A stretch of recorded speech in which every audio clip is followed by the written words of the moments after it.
ये क्या किया आपने? क्यों फाड़कर फेंक दी ये पासेस? हो क्या गया है आपको?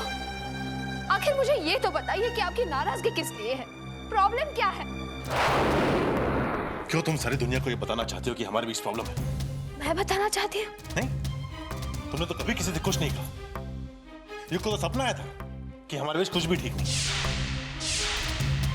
युग ने मुझसे क्यों कहा कि हमें छुट्टी पे जाना चाहिए?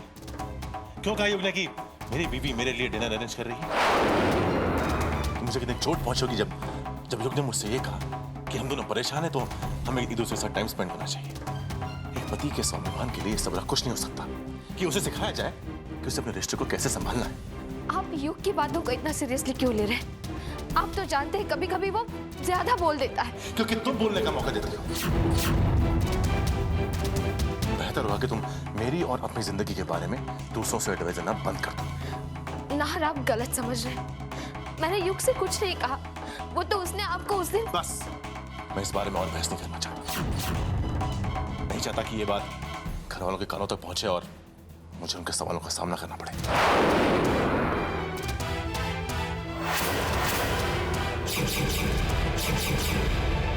सलोनी, सुन, जब तू संगीत सम्मेलन में जाएगी ना तो ये शॉल जरूर ले जाना। रात को लौटते वक्त देर हो सकती है और आजकल कितनी ठंड हो जाती है रात को। ब्रिजेश ने दी थी मुझे ये, सच तुझ पे बहुत अच्छी लगी।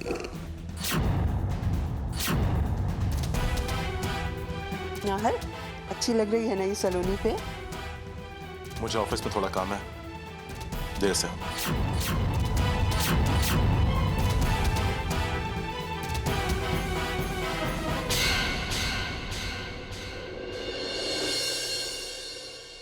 अभी अभी तो आया था लौट के, कहाँ जा रहा है ये? कितना उखड़ा उखड़ा सा लग रहा है। तुम लोग तो संगीत सम्मेलन में जाने वाले थे। नहीं बाबू, वो नाहर को एक जरूरी काम आ गया और मेरी भी तबीयत ठीक नहीं है। हम फिर किसी दिन जाएंगे संगीत सम्मेलन में। मैं जरा किचन में देखती हूँ।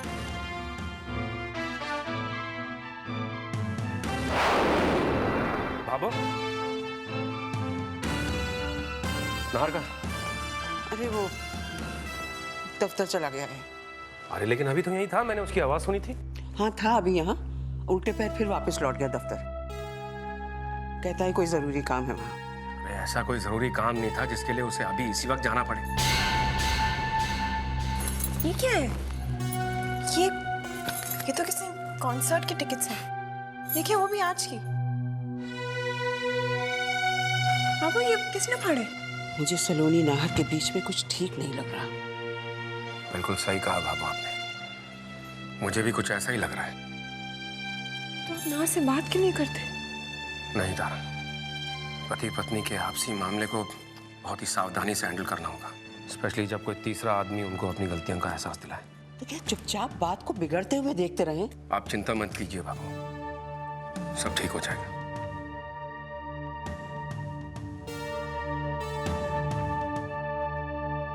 मैडम पैकेट है। पद्मा देवी आप ही है? हाँ हाँ, किसने भेजा है? कोई कावेरी है।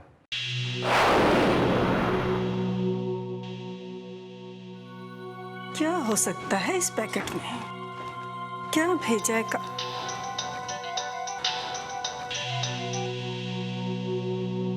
कावेरी, बहुत लंबी उम्र है तुम्हारी।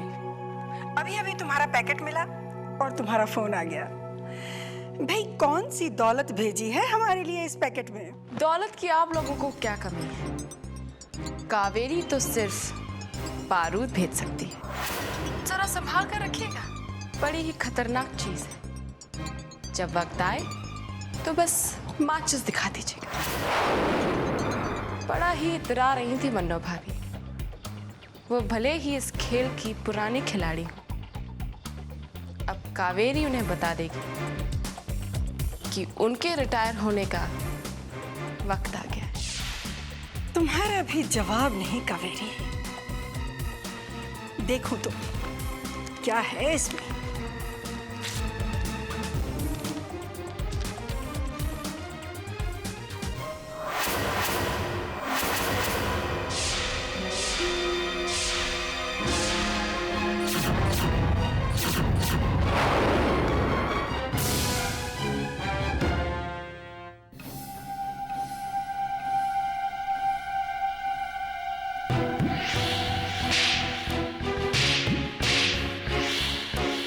मेरी तरह धोखा में आ गए ना कि ये चांदी नहीं बल्कि उसकी कोई हम शक्ल है। अब मुझे अपने शक का शिकार बनाना बंद कीजिए और मेरा पीछा छोड़ दीजिए बहुत सी। हमारे रिकॉर्ड्स के मुताबिक देविका नाम की लड़की हमारे कॉलेज की स्टूडेंट थी। नहीं, ऐसा नहीं हो सकता। दो इंसानों की शक्ल इतनी मिलती जुलती नहीं हो सकती। क्या बात है नाहर, इतने अर्जेंटली बुला लिया? बट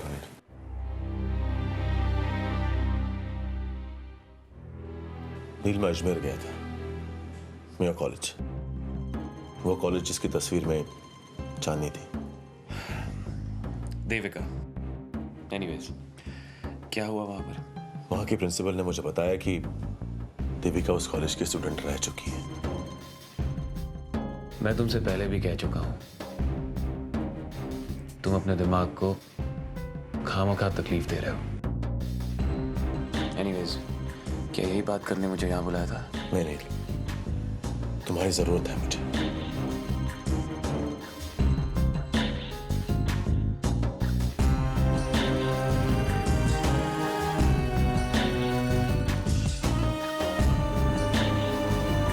नहीं ना, मैं तुम्हारे इस पागलपन में साथ नहीं दे सकता तुम्हारा। ये पागलपन नहीं है, ये मेरी जिंदगी का सवाल है, मेरे सुकून का सवाल है।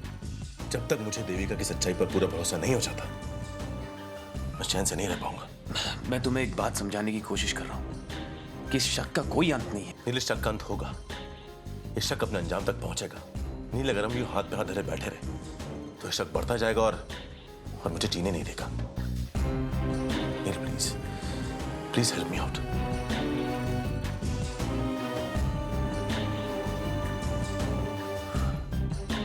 ठीक है, वन लास्ट टाइम।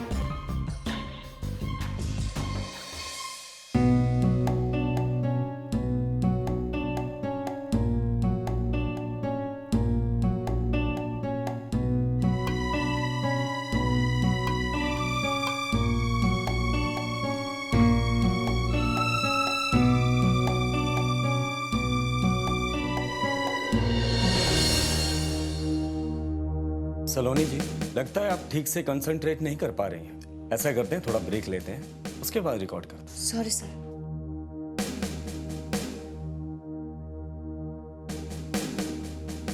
हाय सलोनी जी। हाय। रिकॉर्डिंग क्यों रुक गई? वो मैं ठीक से गा नहीं पा रही थी। क्या बात है सलोनी जी, कुछ परेशान सी लग रही हैं आप? नहीं, कुछ नहीं। अच्छा, ये तो बताया नहीं आपने मुझे कि आपका कॉन्सर्ट कैसा रहा? हम नहीं गए। क्यों?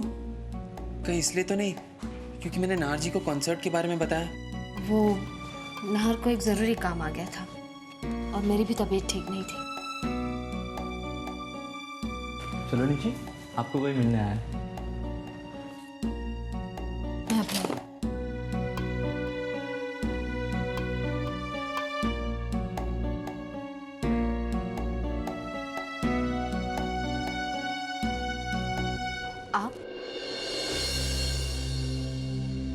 मैं बहुत गिल्टी फील कर रहा हूं। अब और बर्दाश्त नहीं होता मुझसे। अब तो इतनी भी हिम्मत नहीं है कि गायत्री का सामना कर सकूं। इस बात को सोच के डरता हूं कि कल अगर सूरज के भाइयों या पिता को मेरे बारे में पता चला तो फिर क्या होगा। मुझे अपनी फिक्र नहीं है। फिक्र तो सिर्फ इस बात की है कि अगर गायत्री को मेरे गुनाह के बारे में किसी और से पता चला तो क्या होगा। और अगर मुझे कुछ हो गया तो गायत्री की जिंदगी दोबारा बेरंग हो जाएगी। धनंजय जी, सबसे पहली बात ये कि आप अपने आप को गुनहगार ना समझें, और दूसरी बात, वो आशा से ये बात कहने से पहले आपको अपने आप को बेगुनाह साबित करना होगा। ये मुमकिन नहीं है। उस हादसे का गवाह सूरज का भाई खुद था। धनंजय जी, आप चिंता मत कीजिए। सच्चाई लाख पर्दों के पीछे क्यों न छुपी हो, एक ना एक दिन सामने आकर ही रहेगी। और अगर आपको अपने मन में विश्वास है कि आप निर्दोष हैं, तो वक्त अपने आप कोई ना कोई रास्ता निकाल ही लेगा आपको निर्दोष साबित करने का।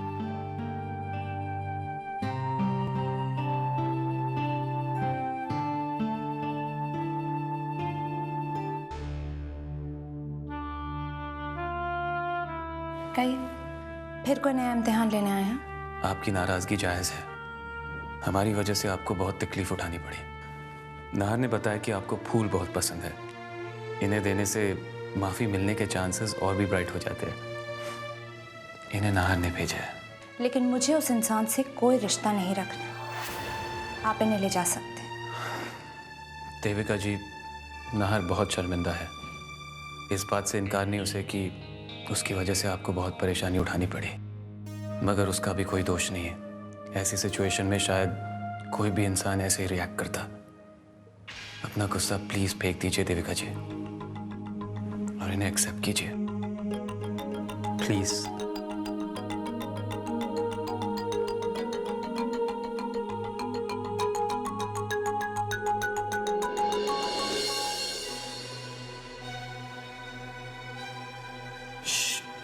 I'm so sorry. Hari Singh ji जरा फर्स्ट एड बॉक्स लाइए। काफी खून निकल रहा है। एक मिनट प्लीज प्लीज यहाँ पे दीजिए। क्या हुआ? कांटा लगे, जरा पट्टी निकालिए। जल्दी जरा प्लीज।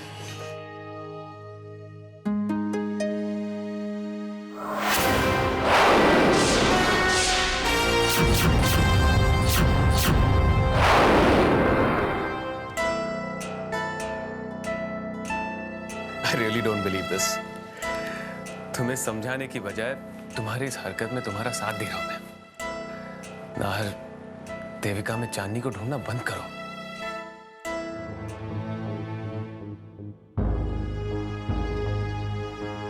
जी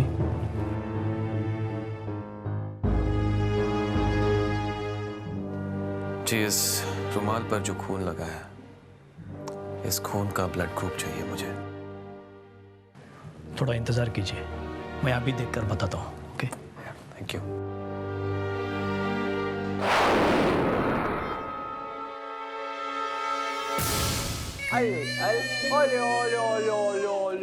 बहुरानी, देखो मैं क्या लाई हूँ पीयूष के लिए। मंदिर के बाबा जी का धागा, ताकि हमारे पीयूष को किसी की नजर न लगे। ये धागा पहनने के बाद बिल्कुल नहीं रोएगा। और ले बाबा जी का, अरे रोना नहीं। ओए ओए ओए, अरे ये तस्वीर किसकी है?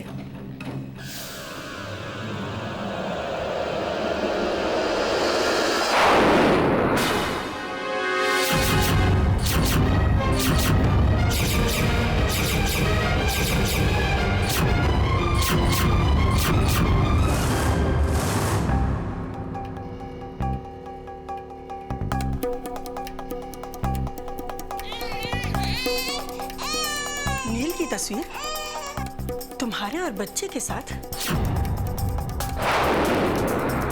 पुरानी यादों से अब तक निकल नहीं पाई हो बहुरानी। मैंने ये तस्वीर यहाँ नहीं रखी है। तुम्हारे अलावा और कौन रख सकता है? नील से ना तो मेरा कोई रिश्ता है और ना ही कुंजन का। या तो तुम ये तस्वीर लाई होगी या फिर अपने किसी घर वाले से मंगवाई होगी। देखिए, ये तस्वीर ना तो मैं लेकर आई हूँ, ना ही मैंने मंगवाई है। देखो बेटा, मैं तुम्हारी माँ समान हूँ, इसलिए तुम्हें ये सलाह दे रही हूँ।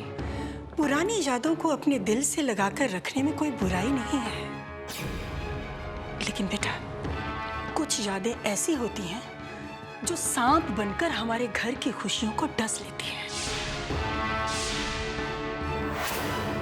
कैसा महसूस होगा उस पति को जिसकी पत्नी किसी गैर की तस्वीर को अपने सीने से लगाई घूमती रहे। मेरा विश्वास कीजिए, मैं बेकार की बहस मत करो और जो माँ कह रही है उसे सुनो। खबरदार, जो आज के बाद नील से जुड़ी कोई भी याद तुम्हारे पास दिखाई दी,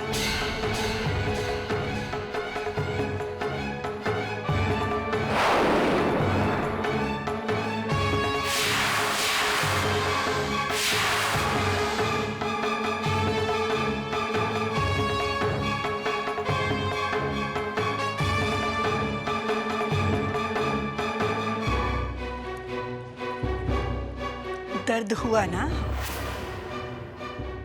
अब चोट जो इतनी बुरी लगी है, सारे किए कराए पर पानी फिर गया। 100 सुनार की, 1 लोहार की।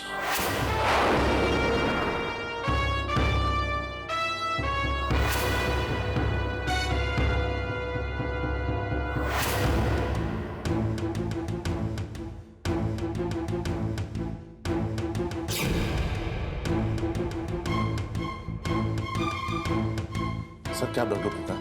इस रुमाल पे लगे खून का ब्लड ग्रुप बी पॉजिटिव है।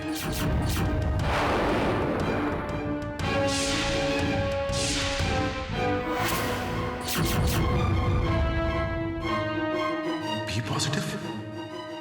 चांदनी का ब्लड ग्रुप तो ए पॉजिटिव था। कल तुमने मन्नू भाभी से जो कुछ कहा वो ठीक नहीं था। इस बार तो मैंने उन्हें मना लिया है, लेकिन ध्यान रहे आगे से ऐसा ना हो प्लीज। मम्मी, अरे सलोनी बेटा, कैसे है पापा? कैसे है मम्मी? अच्छी हो बेटा, तू कैसे? हम लोग तो ठीक है बेटा, तुम कैसी हो? ठीक हो? कुछ बुझी बुझी सी लग रही है आज। तबीयत तो ठीक है ना? ठीक है, आपको ऐसे ही लग रहा होगा। वो आशा कहाँ है? अपने कमरे में है बेटा। मैं उनसे मिलकर आती हूँ।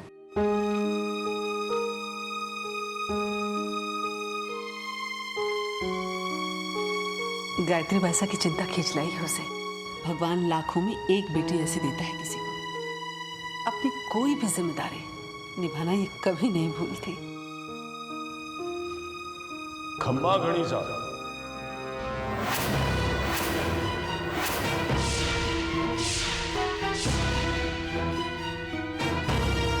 घनी खम्मा। आइए ठाकुर साहब। अरे ठाकुर साहब, अपने समझियों से यूं मिला जाता है क्या? बिराजी। शुक्रिया।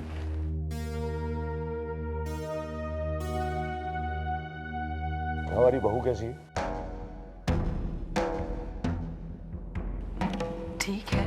वो ऐसा है नरपत जी कि आपकी बहन ने बहुत साल हमारे बेटे की विधवा के रूप में गुजार ली। हम जब भी उसके बारे में सोचते हैं हमें बहुत दुख होता है। इसलिए हमने फैसला किया कि हमारे छोटे बेटे की वजह से उसकी खुशियां उजड़ी थी, हमारा दूसरा बेटा उसकी खुशियां वापस करेगा। ठाकुर साहब, मैं कुछ समझा नहीं। दरअसल हमारे छोटे बेटे की पत्नी का स्वर्गवास हो गया और इसीलिए हम चाहते हैं कि हमारे बेटे की शादी गायत्री के साथ हो जाए। पता है, कभी कभी ये शैतान बहुत जोर से लात मारती है। कैसे पता मारती है? मारता भी तो हो सकता है। इनको लड़की ही चाहिए। है कहाँ धनंजय जी? किसी काम से उन्हें शहर से बाहर जाना है, उसी की तैयारी में लगे हैं। कितनी अजीब बात है ना, मुझे तो अभी से उनकी याद आ रही है। जब आप किसी को हद से ज्यादा चाहते हैं तो ऐसा ही होता है। तुम कह रही हो तो जरूर होता होगा। नाहा जैसा पति जो मिला है तुम्हें, जो इतना प्यार करता है तुमसे। अजय, हमारा बेटा हीरा है, हीरा। अब आपसे क्या छुपा है? आसपास के 10 गांव में उसकी तूती बोलती है और बहुत चिंता है उसे समाज की और औरतों के ऊपर होने वाले अन्याय की। इससे अच्छा लड़का आजकल कहाँ मिलेगा? ठाकुर साहब, बात दरअसल ये है कि मैं जानता हूँ ये कोई मामूली फैसला नहीं, एक झटके से इतनी बड़ी बात आपके सामने आ गई। बाकी जहां तक जात बिरादरी का सवाल है, उनकी आप चिंता मत कीजिए, उन्हें हम संभालेंगे। बाकी आपकी बहन है, अगर आप बात करना चाहते हैं तो आपकी मर्जी, लेकिन हमारे ख्याल से तो ये एक फॉर्मेलिटी होगी, क्योंकि उसकी शादी होगी तो उसकी जिंदगी सुधरेगी और खुशी होगी। पता है सलोनी, मैंने कभी नहीं सोचा था कि जिंदगी का ये रूप भी मुझे देखने को मिलेगा। धनंजय जैसे सच्चे और नेक दिल इंसान बहुत मुश्किल से मिलते हैं। आज मुझे उन पर उतना ही भरोसा है जितना मुझे अपने आप पर। बुआ सा, चलिए हम थोड़ी देर मम्मी पापा के पास चलकर बैठते हैं। वैसे तो गायत्री पर हमारा पूरा अधिकार है, आज भी हम उसे अपनी बहू मानते हैं, लेकिन फिर भी हम आपका पूरा सम्मान करते हैं। आपकी बहन है, अगर आप सोचना चाहते हैं तो सोच लीजिए, लेकिन एक बात तय है, हमने ये फैसला कर लिया है कि गायत्री की शादी हमारे बेटे के साथ ही होगी।